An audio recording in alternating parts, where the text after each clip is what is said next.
All right, Coach, another scrimmage this past Saturday. Thoughts on how the team looked? I thought everything went pretty good.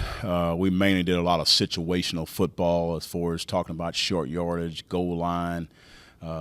We had some situations where we just had it in the red zone, green zone area, so we really specifically just got some situational deal. We wanted to talk about it. We wanted to demonstrate it. And we have a lot of information now on tape that we can, one is to have our players, or we have the right people in the right situation. Scheme-wise, are we doing things that we need to do in those circumstances and situation? So this was more for the coaches and the players, but mainly probably for us as more as coaches to see game call playing as far as our coaching staff and all that. So everything went pretty good. You say, well, who did some good things and all that. Carrington Mosley, probably the one guy, short yardage and goal line, and he had some carries and carried the ball in and scored a couple times in that.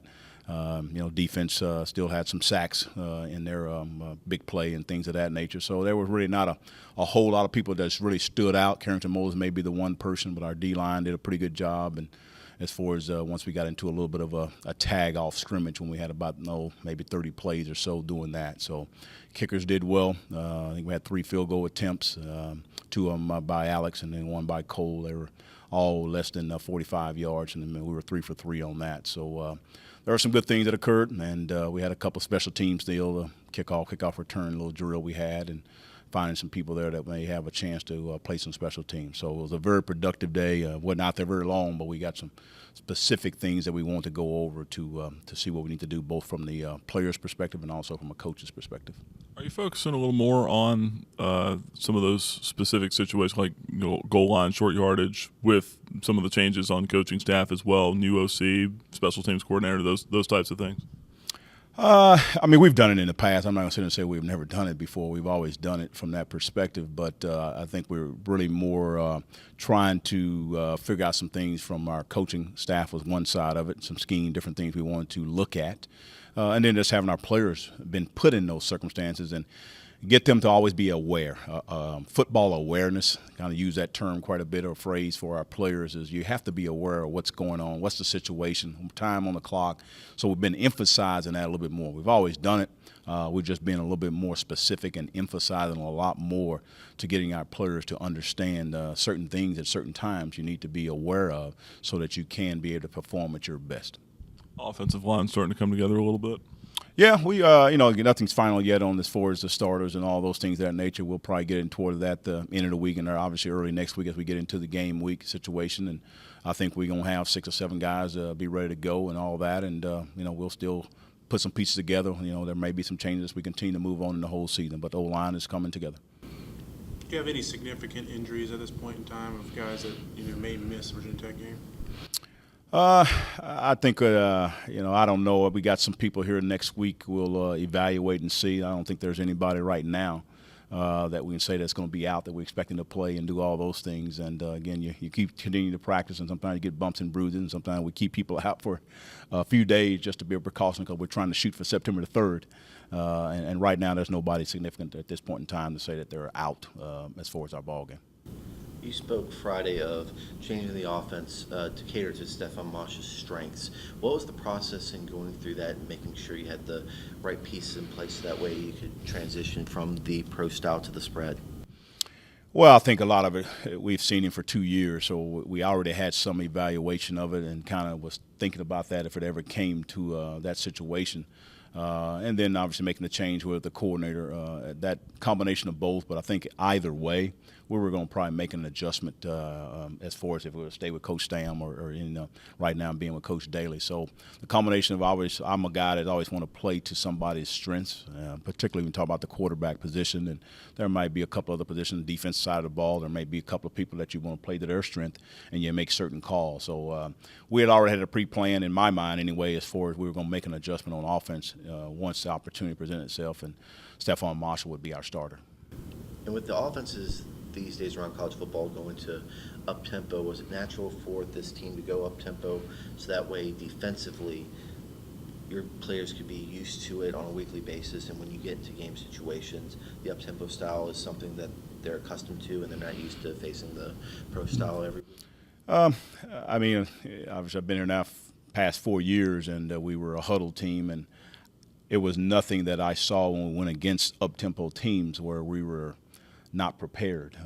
I never saw that as being the case. We played Old Dominion there a couple of years ago back. They were up-tempo, and we kept in the game and did a great job there. So, there are some pluses about that as far as you're seeing it all the time and all that in practice, but that wasn't really the reason to say we want to do this so we can help our defense prepare on a weekly basis. It was more what I thought was best for our whole football team purpose and more importantly, more about the offensive perspective.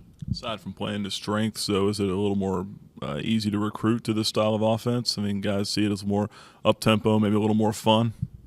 Well, I think the only reason to say it may be easier to recruit people is that a lot of people are running that style of offense. So you can maybe see them do what you may be planning them to do in your own offense versus projecting them as far as doing those things. So, there are some players that maybe more wanting to play in that, and you can see the skills, but I'm definitely a person not going to, just because somebody else is doing it, I'm going to do it. I got to look and see what's best for our program and our team, what I think is best for us to be successful. Said last Friday the D-line had been pretty consistent throughout fall camp. Seems like every time we talk to you about a scrimmage, there's, D-line had a lot of sacks. They did this well.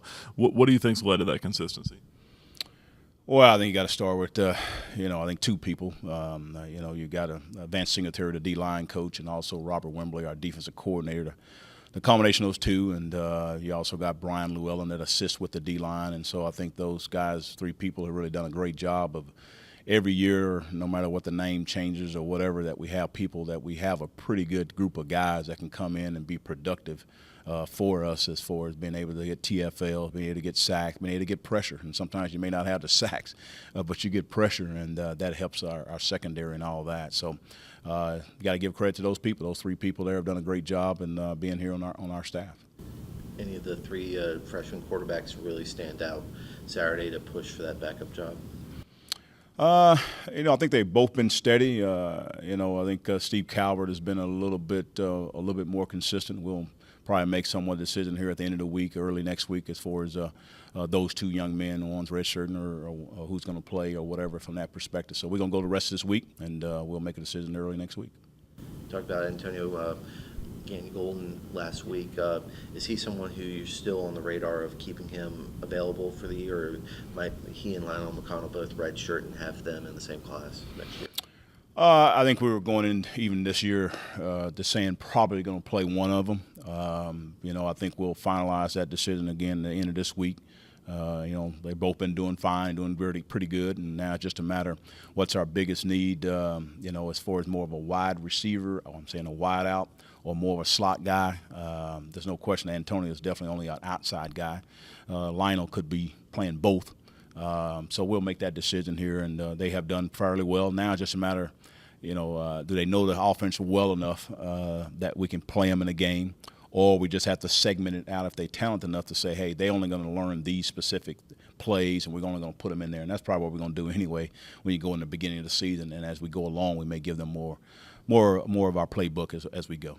Got a couple of veterans at linebacker, Nick Newman and Dexter Robbins. Are you pleased with the depth you've been able to get behind those guys? Yeah, I think we got pretty good depth here going on. I think the biggest thing from the linebacker position is we got better speed, overall speed at probably everybody that's there. You got Jalen McKinney there, Lucas Irons, and you got some other young guys that are coming up too. And so we got a lot of good guys in there that can run. That was the main thing as far as having our inside linebackers that we've been able to recruit.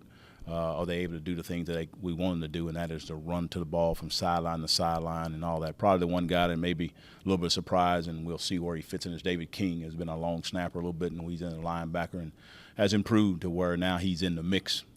He's not going to be the starter and all that, but he's trying to get in the top 4 or 5 and be able to get in the rotation of that. You spoke most of the spring and here early in the fall of Solomon Mangenti. What has he brought to the table being a defensive back safety at Tyler Junior College, and what he's been able to do transition into the spur position where he's comfortable playing in a crouch at linebacker and also standing upright at the safety position? Well, I think the thing that he brings is he's just a good football player. savvy about the game. He understands the game. He understands the how and the why, and more importantly, also the what. If you don't understand all three of those things, no matter what position you're playing, and then he has energy, a good tackler. He's a physical player, and he has a passion of a love for the game and love being in the weight room. Just everything about the football part of it all. He loves it, and an outstanding person, and we're just glad he's on our team, and he's going to help us be successful. What's at the top of your to-do list this week, last week of fall camp? Oh, just to really finalize as far as who's going to redshirt and who's not. And again, that may still go into 2 or 3 games. We may still have 1 or 2 guys. We say, well, we're going to take them on a trip, or may suit them up, and we may only play them if we really feel like we're going to move forward, or we get an injury or something like that. So right now, just doing that as far as telling the young men as we go through the process. And, that'll be an adjustment, always being redshirted. A lot of them have been kind of the stars that they've been growing up in their neighborhood for the last, 8, 9, 10 years of playing football. And now all of a sudden 1 year that they probably won't be playing. It's just a transition that we have to help them through that process. Some of them accept it okay. There might be 1 or 2 that may not accept it as well. But we just have to guide them through that and encourage them through it.